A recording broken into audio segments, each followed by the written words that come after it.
IT Nation, Sean Lardo here for another episode and slash installment of the Wise Up podcast. This is also, I don't know if we should call it a podcast or if Episode it's or like, installment? That's a new one. I know. I was like, I don't know where to go with this, but for everybody watching, that's going to watch, my condolences, but you'll enjoy the show. And this is really all about us trying to provide a vessel to share what's going on in space, share some faces people never have a chance to see, help educate people on some things they don't know anything about, tactics or business or technology, whatever it may be. So we do a wide array of people. So we're always looking for people to please suggest if you want to see somebody on here. That would be a great guest. We're always open for suggestions. I am here with my co-host Matt Topper. How are you, Matthew? I'm doing awesome. And Sean, you missed the one most important thing with every episode. Take something away that you can actually implement and be actionable. Fair. You are right. I did miss that. That's exactly the whole education, the whole guest, the whole point behind this is to give you something to work from. Absolutely. So, but the other stuff too, of course. Yeah, well, the other, but that's actually the most important piece. So thank you for correcting me. I really appreciate that. That's what I'm here for. So also, that Gatorade looks like Windex. It's actually Members Mark from Sam's Club Gatorade. And it's mixed berry, and it's delicious. and the good thing, because of the color, I just refill with Windex after we're done. That way, you see the big balls of Sam's. So I don't know. Explains so much. I know. I have squeaky clean teeth. Thank you. So with that said, though, we have a great episode today, or installment, or God knows what we want to call it. That we'll be covering and talking a little bit about, as far as like technology, business management, consulting, business practices, which I love that part. Without further ado, though, I think it's important let's bring our guest on. This man I've known for several years, and he's a colleague of ours. He's the IT Nation program manager for the Evolved Pair Groups. He's been doing this for quite some time. So that's what relates to all of his business management and consulting. He works heavily with tons of MSPs and has changed a lot of their lives, which is really, really a good thing to have under your belt. And it's probably a really feel-good story for him. He's unfortunately a Nebraska Cornhusker fan. He's been promising me every year that it's going to turn the corner. They're doing better.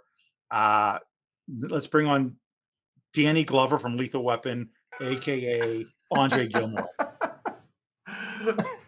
Matt, thanks for joining in, and hope we win. Or should I do the Danny Glover voice? Hey man, you should. Don, how you doing, buddy? So for it's those, a very serious episode so far. For those listening and watching, this was something. Just one day, Andre's always been clean shaven, and all of a sudden he started growing this like facial hair. And he looked rugged, and I was like, "Man, you look like Danny Glover from Lethal Weapon." And it just turned into that after that. So now it's a thing. It's absolutely a thing. So let's get started with where are you located out of right now? Where are you from, Andre? I'm in Omaha, Nebraska. Born and raised here. Went to school in Georgia. So I do have some ties down there. Atlanta, Morehouse, and Georgia Tech. But yeah, my sports loyalties lie in this region, and I'm a Husker fan. And yeah, it little bumpy road for a quarter of a century, but like we'll be good next year. Is that the school slogan? Hey, like for I was gonna say for most of my life, but for a half of my life, we were really, really good. It just kind of fell off a little bit. Taking a little while to prime the pump, but it'll be all right. A little bit? It's been rough, man. It's been rough. I mean, okay. Okay, I will be gracious. Let's talk about the good news. Sports is hard. There's a lot going on. You mean like Ohio State? You mean like Ohio State going to the national championship? Yeah, I will say this. That game got a little tense, and then all of a sudden the ball's on the ground, and the big fella picks it up. Wasn't that like a 4-minute run to the? I was like, man, he's running in slow motion. Dude, you know who that reminded me of? Is when James Harrison intercepted the ball in the Super Bowl and ran it back. Like at the end, he was dying. Like he was like struggling. Yeah, I'm sitting here like he's been running for 4 minutes. Just give the guy a break. it was like the movie Chariots of Fire. He's running in slow motion. I was happy watching. I was like, oh my I know god, you this can were. last forever. Nobody was catching him. Buckeye It was fans great. having a congrats to the Buckeyes. God knows there's a ton of you. So Yeah, yeah, and I'm glad it's Notre Dame because I want to smash them. I want to well, smash all their hopes and well, all their hopefully dreams. now the coach can keep his job even though he can't beat Michigan. Yeah, well, if he doesn't win this, he doesn't. If he doesn't win the national title, I don't think he keeps the position. I don't care what he says. He's out. You have one Very game to win. reasonable fan base. He can lose the national championship game, but he can't lose to Michigan. But you Yeah. can't lose to Michigan and not win the national championship game. Then you must. And the strange thing, Sean, is that makes sense in the whole Buckeye Nation. Like that logic makes sense. It's very sensible. None of you count. Michigan counts. We could have one win the whole season. It better be Michigan I understand. by a I lot. understand that to Not be just a I get it. Yeah. not a 3-point win, like a 28-point win. Like it has to be Smash City. Period. Anyway, I digress. No, that's our episode. It's just the sports talk edition of IT Nation Wise Up. It's perfect. Come back for more tips and tricks on sports. We'll be putting money lines out later on today. Let you know who's doing what. So let's talk about business here. So how long have you been with ConnectWise for? You know what? It's been 15 years And that's from ITG. from HTG. HTG. Wow. HTG transition. We were acquired by ConnectWise in 2018, so a little bit before the acquisition. And coincidentally, 2025 is the 25th year anniversary for HTG IT Nation Evolve. So we turned 25 this year. Nice. Congrats. So are we going to have a celebration? Yeah, it's going to be a year-long celebration culminating in Orlando. So we'll have a sit-down party. We're still planning that. But we're going to reflect upon throughout the years all the tremendous moments throughout the years and all the people impacted and, bring Arlen Sorensen, our founder, on stage and all that type of stuff. So it's going to be a year-long celebration throughout all the geos. That's going to be really rough because he's a shy guy. He doesn't like. Yeah, he is. I don't know how he'll make it through, but I think he'll carry on. He's going to try his best. I know. So, okay. 15 years you've been doing this. Yeah. So you've experienced quite a bit. Seen a lot of stuff. So for those that don't know what Evolve is, can you give like a quick 30 or 60-second pitch on it? Yeah, I will. Evolve is a peer group in the MSP space. I'd say technology providers because we do get into VAR and some of the other business models, but predominantly MSP space.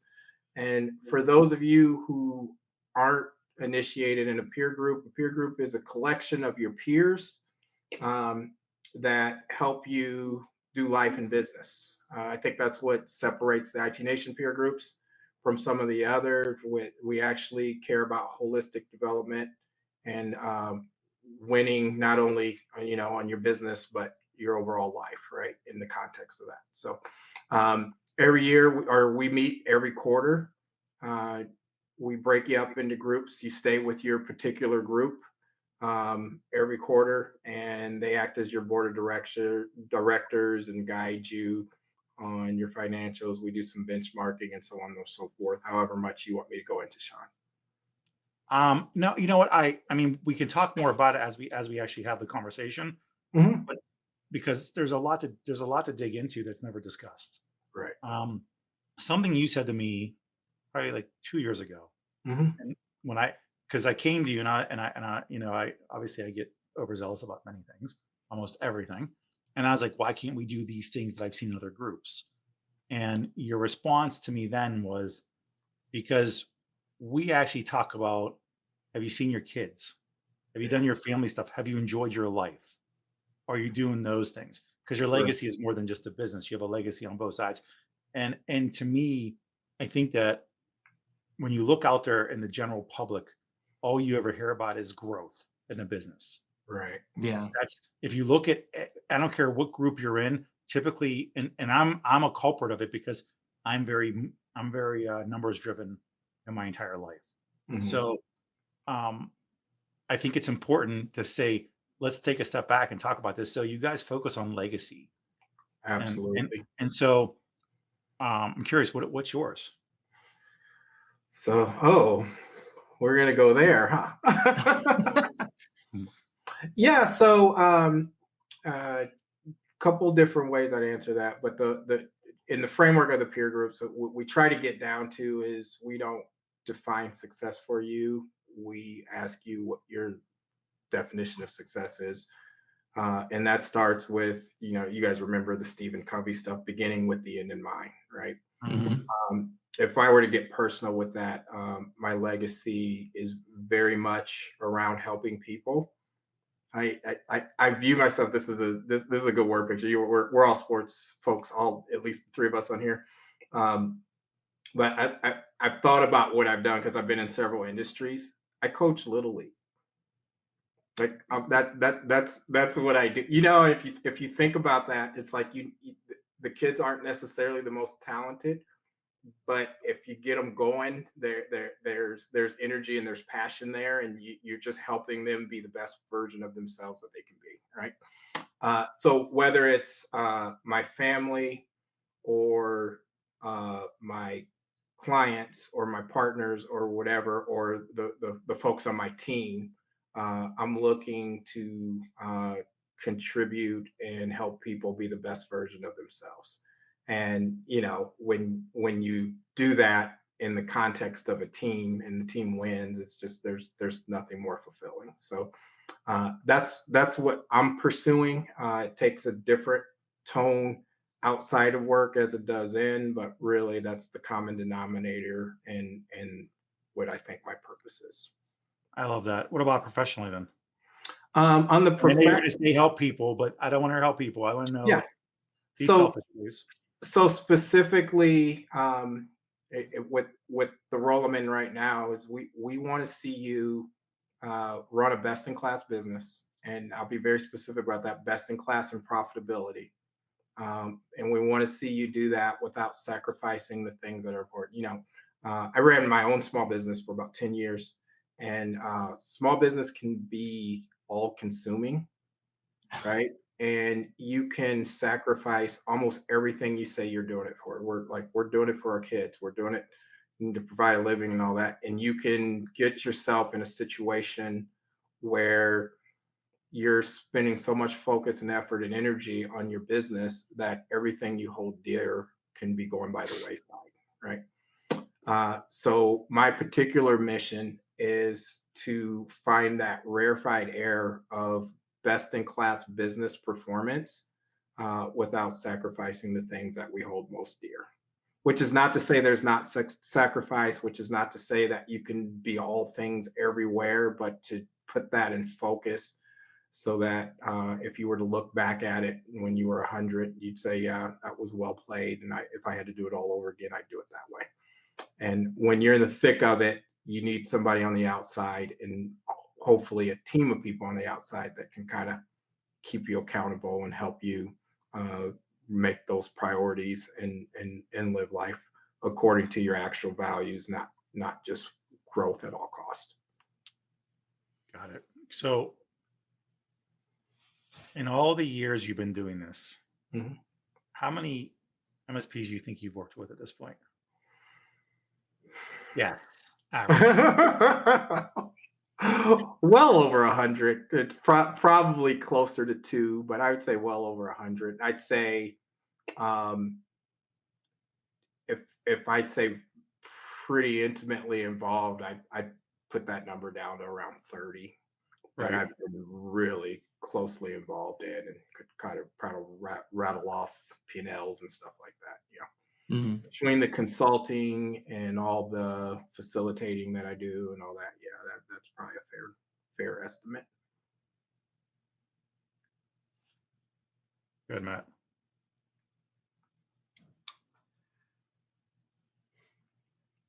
So we talked about legacy planning and tying that to profitability and how you look at best in class.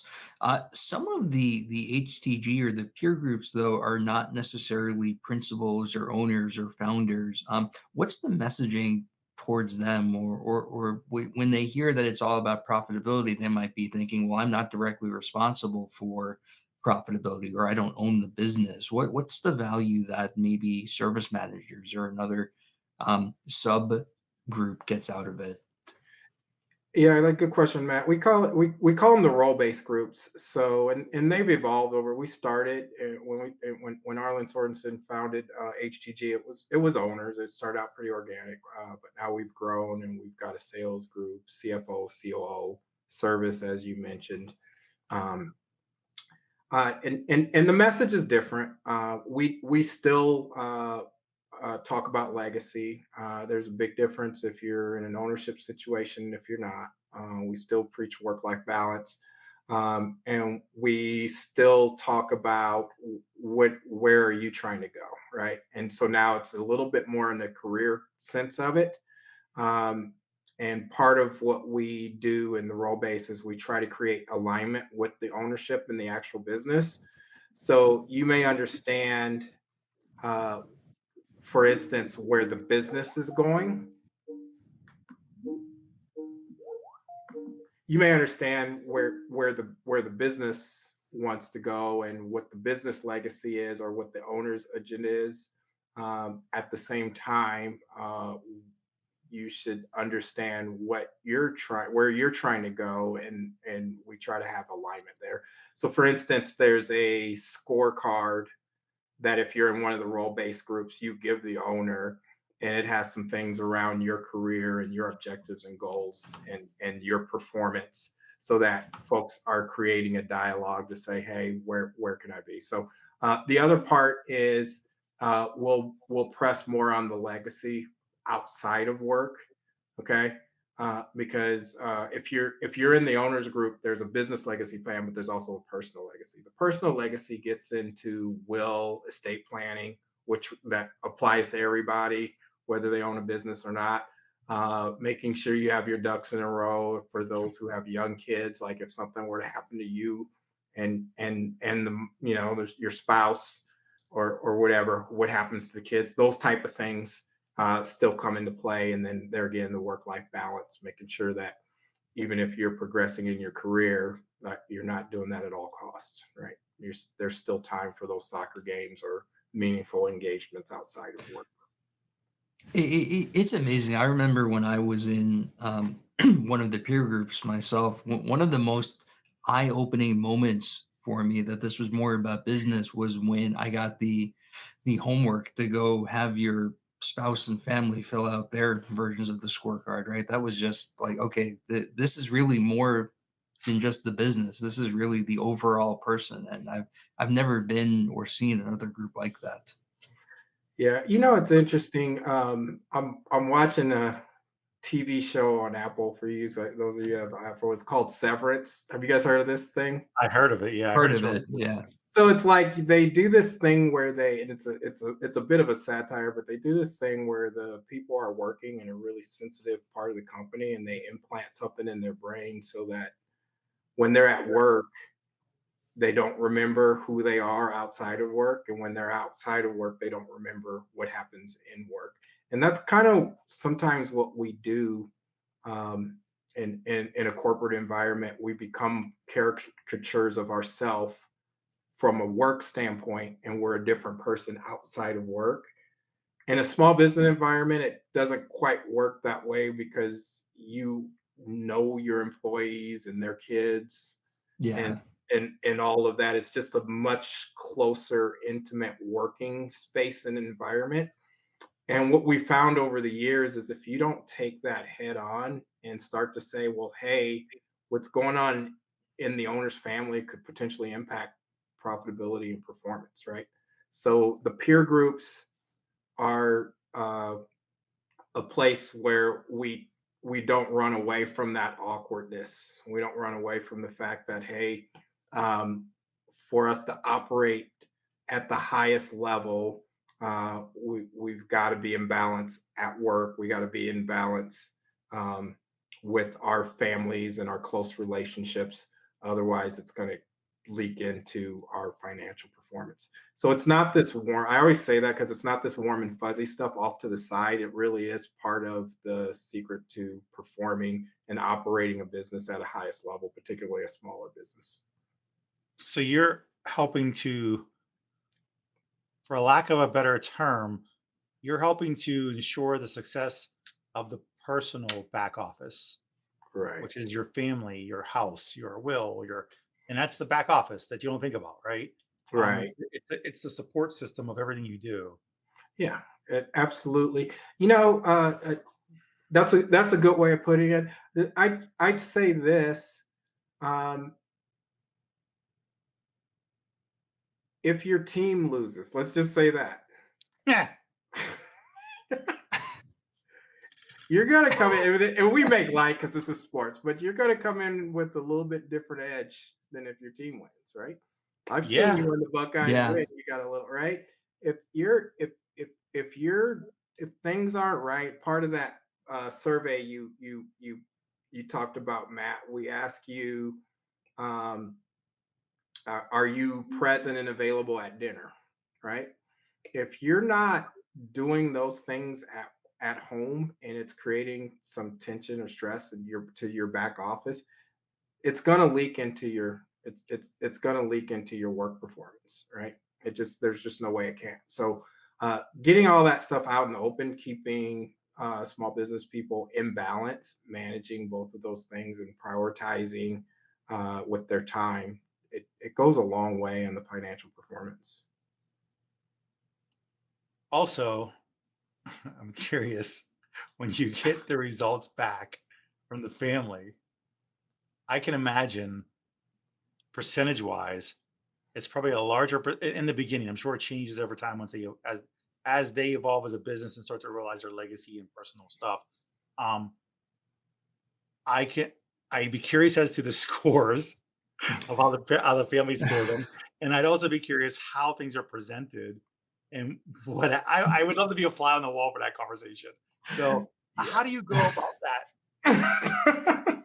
And So there's like, how do you? Again, it's like you have. It's almost like a breakup conversation, right? It's not you, it's me kind of thing, but it's not yeah. being broke up because you can't run from it. It's ignored. Man, my first one was eye-opening when that came back. Not in a good way. So I think it's a bit of I mean, and it goes counterculture. So you start to look at the peer groups, and just the culture of the thing. One, we're sharing financials open and honestly, and people's businesses are Yeah, kind of like their kid, so it's like nobody wants to know that their baby's ugly, right? When you're sharing on the financial levels, everybody's seeing the nooks and crannies of what's right in that business and what's not. Now when you bring this component in where you're talking about spouse scores and all that, there's that it can be pretty vulnerable.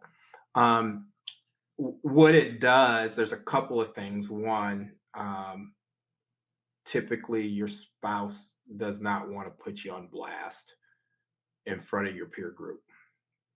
If they do, you got real issues, right? So typically, and that's what I tell my folks, typically your score is a little bit higher than it should be, and you should be looking at the inflection points, because if you're getting scored, it's a scale of 1 to 10. If you're just getting scored a 3, a 2 or 3 on something, they're trying to tell you something. you know and Yeah. even if you're not this is the other thing that I say when it gets into the score is like, you know your significant other knows you're not perfect, and they discovered that a long time ago, right? mhm. So a little bit of effort goes a long way. The scorecard gives you an opportunity to have a constructive dialogue about it and to show some positive momentum, right? Did you do something? Did you take the feedback and try, right? Now trying only goes so far if you've got issues, but it can go a long way if you're running a business and you're communicating, people can see up close and for personal, you're trying to provide for your family or whatnot, and you make meaningful effort in some of your weak areas, that typically goes a long way. So that's kind of my coaching, is to try to have a conversation about it. Don't work the refs too much, but to demonstrate that what your significant other is telling you is important to you, and that you're making some strides to be better. I okay, so so I'm just trying to picture how this goes. So you give my spouse the questionnaire and my kids, and then we all get back together physically in person, not the spouse and kids, but the group But the is group, in the room, and then you like literally talk about this in front of everybody. yes, you you show it on your screen. Not, and not only this, Sean, we've got your financials to your business too. It can be very, it can be, and if you're not in a peer group, like, you're kind of like, whoa, that's weird. And I can tell you, we ease you into it, and by the time you get to it, it's fairly normal. But it's very open and honest. And what that does, Sean, Matt, is it's accountability, right? Right. Yeah. And now you're accountable, not only, and the spouses tend to love it too, because they're like, man, at first the peer group is, man, you're gone all the time for work, and now you're gonna go off for a couple of days with, and leave us here.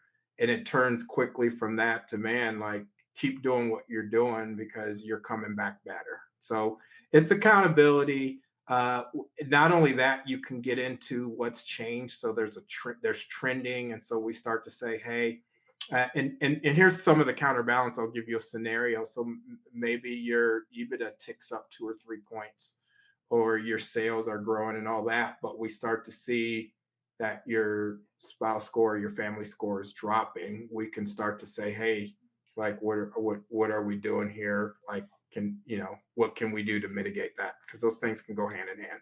So yeah, it's I'd say this, it's weird at first, but it's normalized. And remember, you end up in a group with the same people. So after you build those relationships and get comfortable, the sharing isn't as weird. But there is an on-ramp there when you first join the Yep. group. And that And makes it's sense. Just peers, right? Like Yeah. you're not you don't feel like you're taking your numbers if you had a bad quarter and you're going up to the firing squad, right? You feel like you're going to your friends and peers who can help you deal with that, as opposed to who are going to fault you or rake you over the coals because of that. Right. I think the ideal peer group, first of all, there's a couple things. It's mutually assured destruction, because everything people are sharing with you, everything you're sharing, other people are sharing the same stuff, right? So that tends to help. We're all in the same boat. But to me, the most highly functioning peer groups, uh, if you're not performing, you should you should have a little bit of angst going into that meeting, right? Because people are going to point that out and hold you accountable to what you said you were going to do. And if you haven't done it, it's not going to feel good, right? That being said, to your point, Matt, it should be coming from a place of concern and genuine well-being, of your genuine well-being and your family's well-being, not some arbitrary measure of success. But if we get to know what's important to you and what's important to your family, we're holding you accountable to that.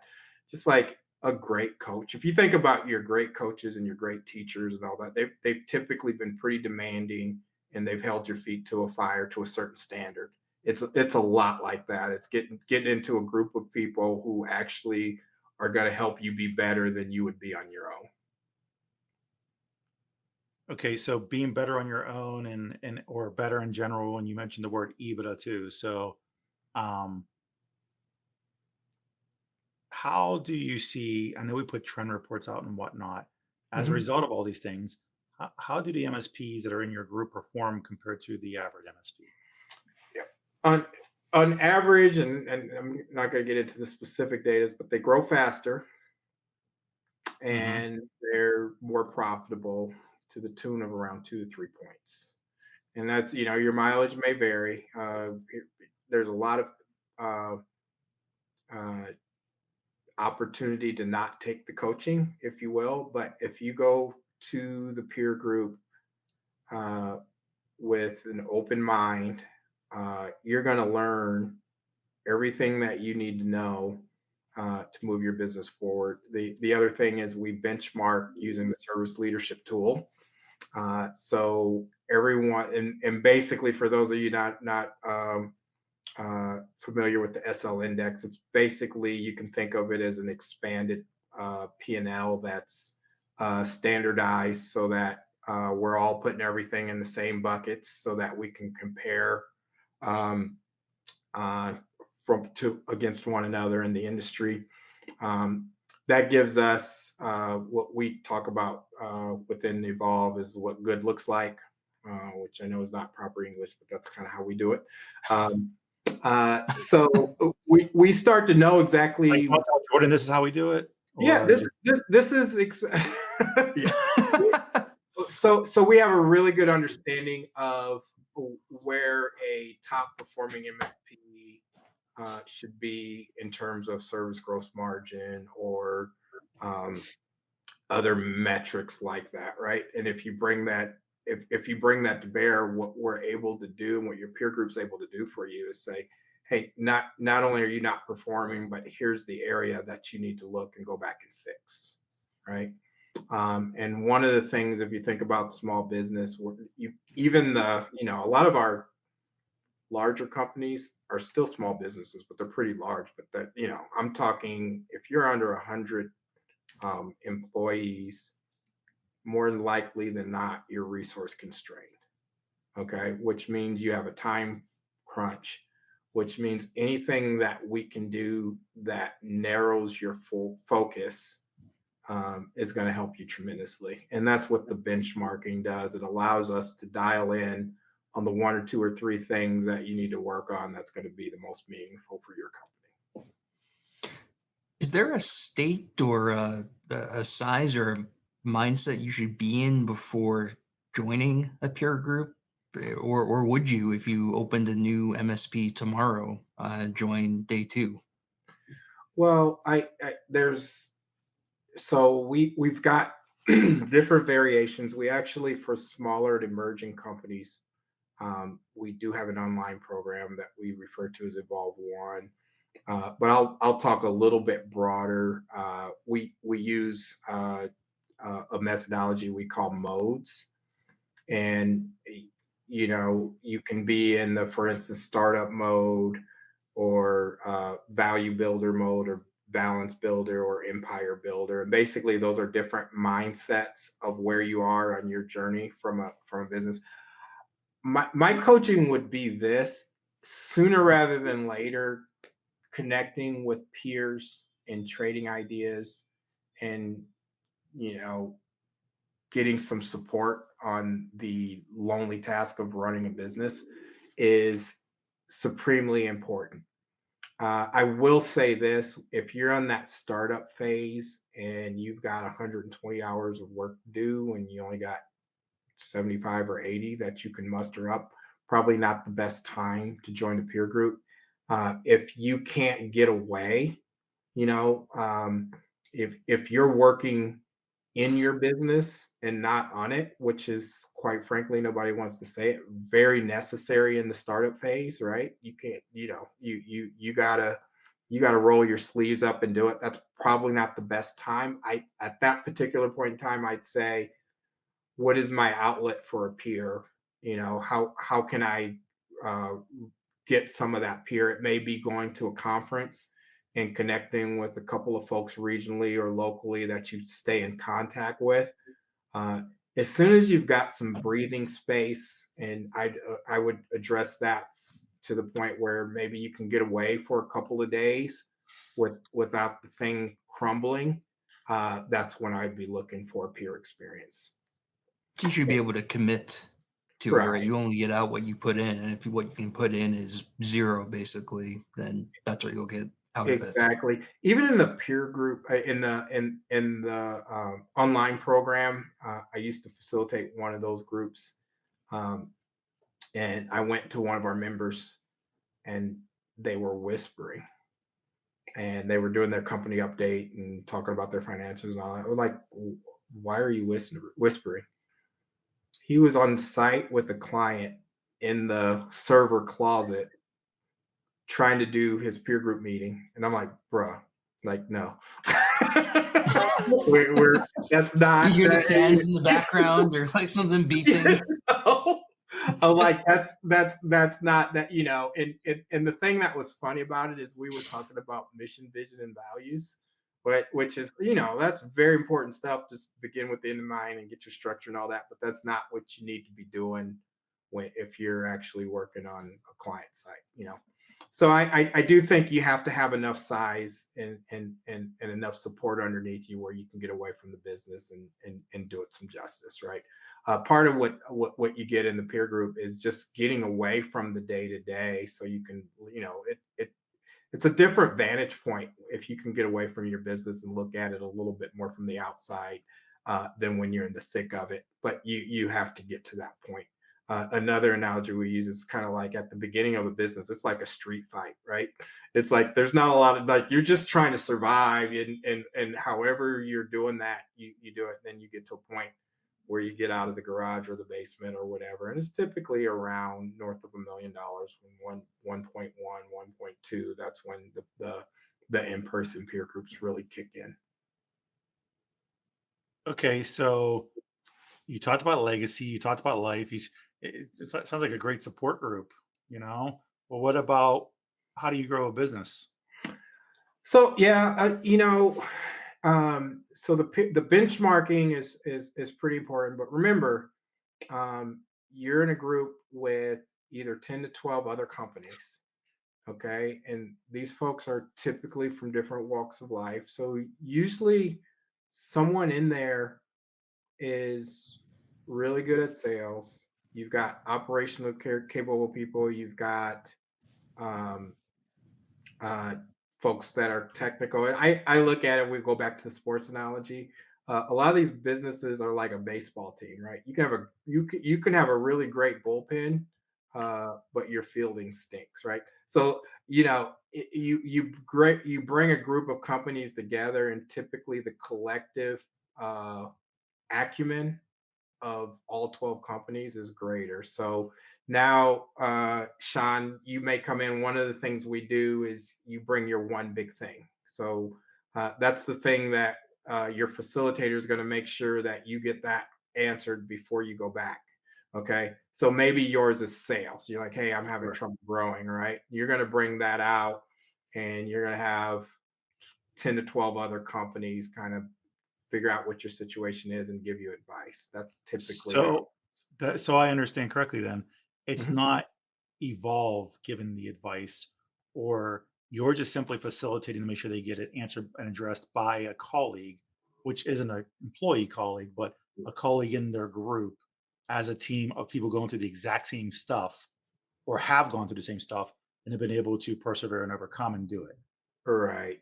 Now, So I you're drinking your own Kool-Aid, everybody is at that point. Not absolutely. I will say this: our most of our facilitators have extensive experience in the industry. I've either consulted or ran an MSP or and all that. But yeah, the goal of the facilitator is not to be the smartest person in the room and have the answers. The goal of the facilitator is to have a functioning group, and most of the feedback that you get, we've got community day and we've got subject matter experts, and we bring content and all that stuff into the room. But your primary learning vehicle in a peer group is amongst your peers, people who are waking up every day doing the same thing that you're doing, and more often than not have broken through some of those barriers. And it's really amazing.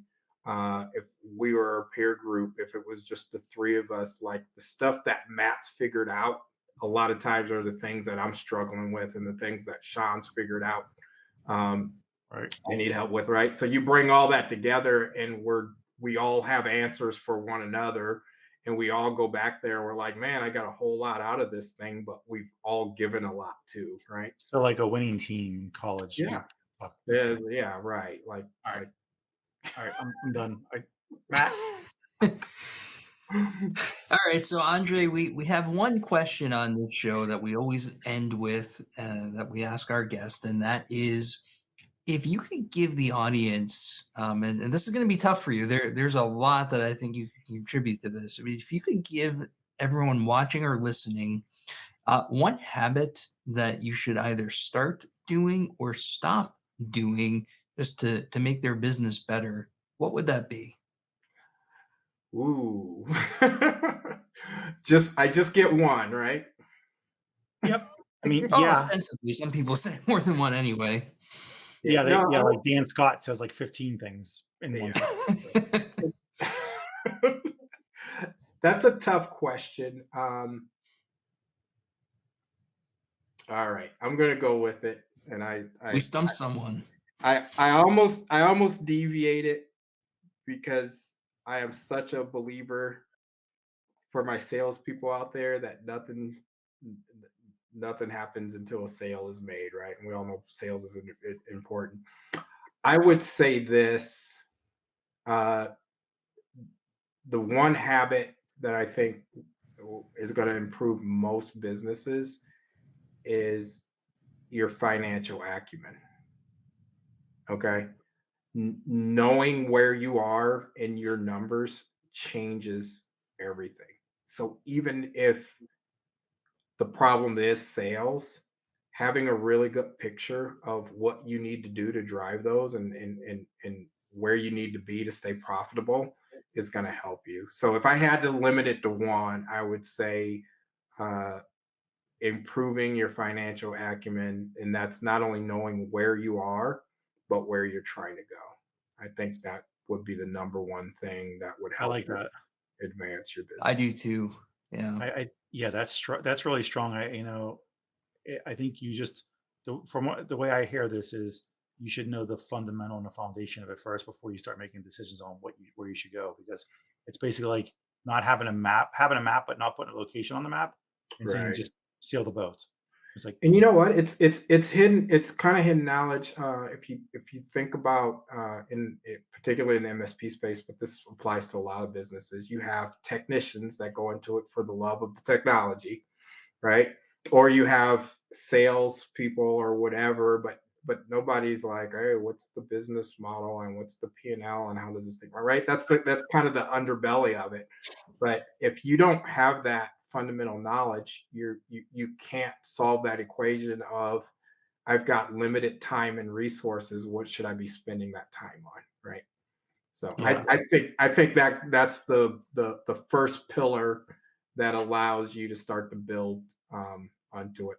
I'll cheat a little bit and say the second one is sales. You got to correct that. And I say that because and Sean, we've had these conversations, right? When you're outgoing and gregarious and want to interact with people, a lot of times in our space, but even other spaces, we get so caught up on the internal workings of the business that we're not out there engaging, and that's how you grow these businesses. You gotta. All right, so I cheated. Sales would be second. you totally cheated. You totally cheated. You only gave two though. He's right. Dan gave like 10. Yeah, Dan was like, it was like watching Back to School with Rodney Dangerfield. He's like trying to take the final exam, and he goes, "I only have one question, broken down into 27 parts." That was Dan Scott, and that guy was British also. It must come with the territory, Noticing a theme. right? All there's, right, there's so there's a lot that goes into it. of course there is. So that's all we have for today. Andre, thank you so much. Matt, do you have any last words? No, thank you for coming on, Andre. It's been a great conversation, and thank you for putting into words some of the value of participating in these peer groups. It's fun hanging out with you all. Hopefully that was of value for somebody. We'll find out. We'll ask around. But yes, thank you again, Matt. Good seeing you again as always, man. All those that watch us, thank you for tuning in, and I will see you guys in London. So from now, toodles.